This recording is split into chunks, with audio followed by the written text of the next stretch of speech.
సొంతిల్లు అనేది చాలా మందికి ఒక పెద్ద కల. కొంతమందికి ఆ కల కలగానే మిగులుతుంది. కానీ కొంత సాయమో లేదంటే తక్కువ ఇంట్రెస్ట్‌కు అప్పు దొరికితే ఆ కల నిజమవుతుంది. హోమ్ లోన్ సాయంతో చాలా మంది ఈ కలను సాకారం చేసుకుంటారు. అయితే లోన్ తీసుకునేటప్పుడు సరైన బ్యాంకును ఎంచుకోవడం అనేది చాలా ముఖ్యం. ఎందుకంటే ఇది ఈఎంఐ మొత్తం లోన్ భారంపై ప్రభావం చూపుతుంది. ముఖ్యంగా తక్కువ వడ్డీ రేటును అందించే బ్యాంకుల గురించి తెలుసుకోవడం చాలా ఇంపార్టెంట్. సో ఏ బ్యాంకులు ఎంత వడ్డీతో హోమ్ లోన్ ఆఫర్ చేస్తున్నాయో ఇప్పుడు మనం తెలుసుకుందాం.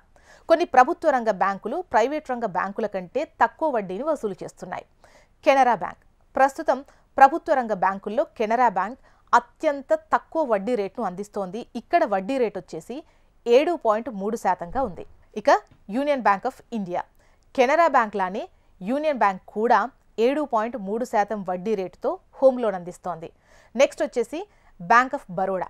బ్యాంక్ ఆఫ్ బరోడా 7.45% వడ్డీ రేటుతో రుణాలు ఇస్తోంది. ఆ తర్వాత వచ్చేసి state bank of India SBI 7.5% వడ్డీ రేటుతో హోమ్ లోన్ స్టార్ట్ అవుతుంది. ఇక పంజాబ్ నేషనల్ బ్యాంక్ వచ్చేసి ఎస్బీఐ లానే ఇది కూడా 7.5% వడ్డీ రేటుతో హోమ్ లోన్ ఇస్తోంది. ఇక ప్రైవేటు రంగ బ్యాంకుల విషయానికి వస్తే ప్రభుత్వ బ్యాంకుల తర్వాత కొన్ని ప్రైవేటు బ్యాంకులు కూడా కొంచెం అటు ఇటుగా హోమ్ లోన్స్ అందిస్తున్నాయి. వాటి వడ్డీ రేట్ల విషయానికి వస్తే కొంచెం ఎక్కువ ఉండొచ్చు, కానీ వాటి సేవలు అయితే బెటర్గా ఉంటాయని చెప్పొచ్చు. First one ICICI.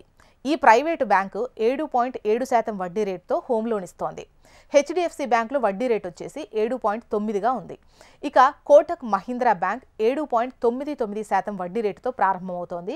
Axis bank వచ్చేసి 8.35% వడ్డీ రేటుతో హోమ్ లోన్ అందిస్తోంది. అయితే ఈ వడ్డీ రేట్లు ఇలానే ఇవ్వరు.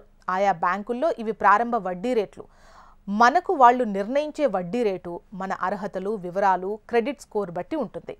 హోమ్ లోన్ తీసుకునే ముందు మీరు కోరుకున్న బ్యాంకు యొక్క రీసెంట్ వడ్డీ రేట్లు ఎలా ఉన్నాయి, రూల్స్ ఎలా ఉన్నాయి, 1-2 సార్లు సరిచూసుకోవడం చాలా ముఖ్యం. అలాగే మొత్తం తీసుకున్నటువంటి రుణంపై భారం ఏదైతే ఉంటుందో వడ్డీ రేటు ప్రభావాన్ని మనం కరెక్ట్గా అంచనా వేయాలి.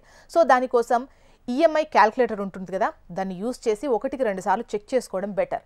మన అవసరాలకు, మన ఫైనాన్షియల్ పొజిషన్కు ఏ బ్యాంక్ బెటర్ అని కంపేర్ చేసుకుంటే చాలా మంచిది.